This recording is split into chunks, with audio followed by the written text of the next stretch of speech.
When the Yankees made a blockbuster trade for Juan Soto, he had a career year and had to be the best one-year rental in baseball history last year. The Yankees actually managed to dodge a bullet by being outbid by the Mets before this season. The Yankees got better through addition by subtraction and are now on pace to score 100 more runs than last year, while the Mets paid an insane amount to just one guy who has not lived up to his contract in the first 2 months of the season. Who is the best hitter of all time?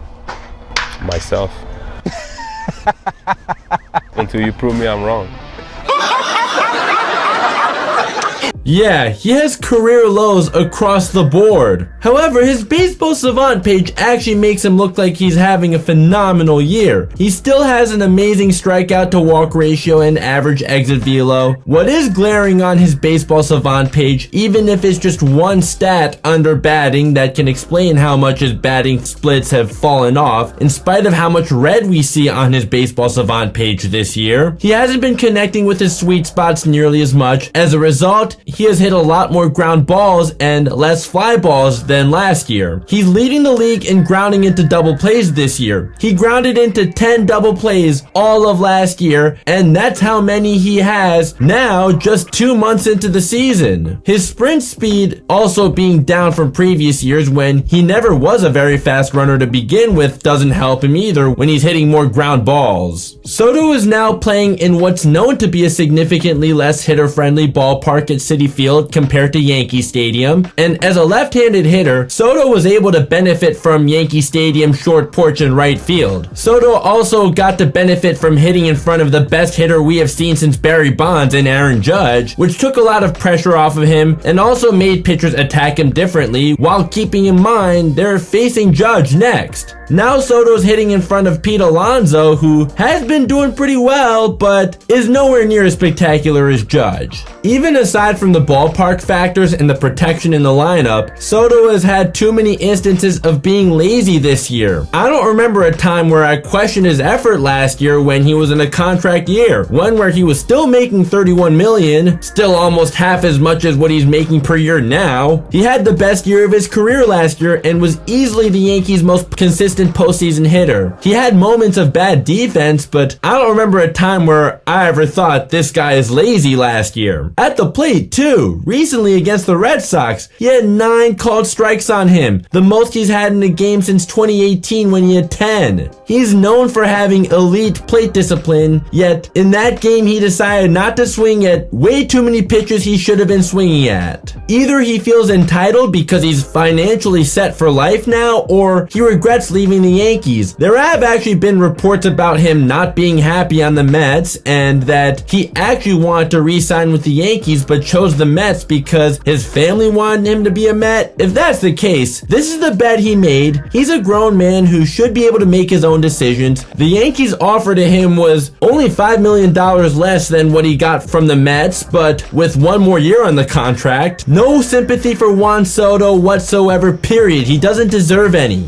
In spite of Juan Soto being a letdown for the Mets still have been pretty good this year, and it's because their pitching has been lights out. Now for how the Yankees' offseason was still a success even without bringing back Juan Soto. It didn't take long for them to get busy after being outbid for Soto. As amazing as Soto was for the Yankees, and they most certainly would not have gotten to the World Series without him, he's only one guy. The Yankees may have been able to make one more offseason acquisition at most had they not been outbid by the Mets. Instead, they spread out the money they would have paid Soto to build a more balanced roster. We can start with Max Fried, who was a 2-time All-Star and the ace of a World Series winning team in 2021 while pitching for the Atlanta Braves. He was signed to an 8-year, $218 million deal. That's not even 30% of the money the Mets are paying Juan Soto. So the Yankees still had plenty more room to spend. This signing became especially important when we got the bad news that Garrett Cole will miss the entire season after undergoing Tommy John surgery. And so far with the Yankees, Fried is having having a career year. Now the only question is if he can do it in the postseason, because he has a 5.10 career postseason ERA. Even during the 2021 championship run, he pitched 6 shutout innings in the deciding game of the World Series, but also got lit up in the 2 games before that. He hasn't had a strong postseason outing since helping the Braves win the 2021 World Series. That said, the Yankees needed to make this move to at least get to the postseason. I just hope he can perform in the playoffs too. Now on to Paul Goldschmidt, who at the age of 37 is having a career resurgence, hitting .347 with a .404 on-base percentage. The Yankees signed him to a 1-year, $12.5 million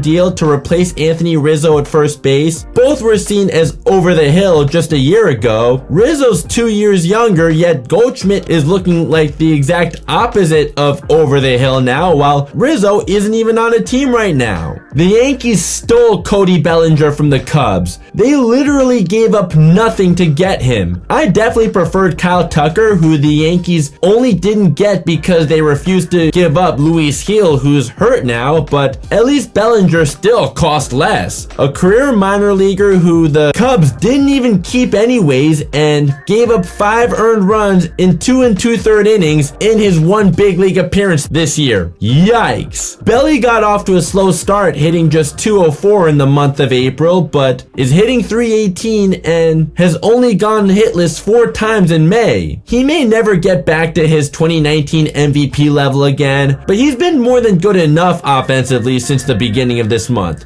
Plus, he's able to play all 3 outfield positions much better than Juan Soto could ever dream of. Soto's been a huge defensive liability for the Mets, and no way he should have been a Gold Glove finalist last year. It's a joke that he was. Belly's getting paid $27.5 million this year, and assuming he opts into his player option after this season, he'll make $25 million next year. He's not even making half the money Soto's making per year. Devin Williams was traded to the Yankees to be the new closer for Nestor Cortez, Caleb Durbin, and cash considerations. It started out as a disaster. It still looks like a disaster even now when seeing he has an ERA over 6. Since being removed from the closer role though, Williams has been significantly better and was able to go 8 straight appearances without giving up 1 run. Even if he never gets his ERA under 5 for the rest of the year, he was traded for Nestor Cortez, who hit the IL after just 2 starts and won't be back anytime soon. Caleb Durbin, who ended up only being the Brewers' 21st ranked prospect this year and is hitting just .205 on the season, and cash considerations, so it's not like the Yankees gave up much for Devin Williams anyways. These 4 guys combined are barely making more money than what Juan Soto is making per year with the Mets. One more addition by subtraction move that the Yankees made that flew under the radar is 33-year-old Ryan Yarbrough, a diamond in the rough, who the Yankees signed for just $2 million this year. He's pitched 12 games and started 4 so far. He has a .306 ERA on the season, but as a starter, his ERA is just .225 and his whip is under 1, even while throwing with way below league average velocity. His control isn't even that amazing either, but he's just been throwing with a more balanced pitch distribution, which has helped him strike out more batters than in years past. I've been critical of Brian Cashman for some of his bad trades and free agent signings he's made over the years, and I certainly haven't kept it a secret on here that I have not enjoyed how much he's coddled Aaron Boone as a manager and keeping him for as long as he has just to be a yes man to him. However, if there's anything Cashman's great at, it's finding guys no one could have imagined being any good who happen to become pretty good for the Yankees, even if it's for a short period of time. And speaking of that, another one of his diamonds in the rough from last year, Luke Weaver, has been phenomenal as the Yankees closer, picking up right where he left off from last year. One more reason the Yankees have been as good as they've been is that Carlos Rodon is finally living up to his 6-year, $162 million contract that he signed in December of 2022. His first 2 years as a Yankee were rough, as he had a .474 ERA and a 1.283 whip with a K rate much lower than usual usual. His first year was especially bad, having been injured for the first part of it, and he had a negative WAR for the season. Now, he has a 2.60 ERA with a whip under 1 and a K rate over 30% for the first time since 2022. He has also already pitched at least 7 innings more times this year than both of his first 2 years with the Yankees combined. Rodon, Fried, and Yarbrough have all helped the Yankees have a better team ERA than last year or even 2 years ago when Garrett Cole won the Cy Young Award. Finally, Jasson Dominguez has been able to stay in the big leagues for more than a month. I certainly had my doubts if the Yankees really had any use for him when he was buried in the minor leagues, even when playing really well in AAA after he fully recovered from Tommy John surgery. Dominguez has had his growing pains this year with just 2 home runs and 12 RBIs while hitting .228 with an OPS under 700 in the first month of the season. He has been better in May though with 4 home runs and 12 RBIs while hitting .254 with an OPS over 800. His defense is still an issue, and that's what kept him in the minor leagues. Maybe he is set out to be a career DH. I'm just glad he's actually getting his chance to prove he belongs in the big leagues, and with Trent Grisham and Ben Rice coming back down to earth this month after both severely overachieved in April, Dominguez definitely should not be the odd man out when Giancarlo Stanton returns from injury.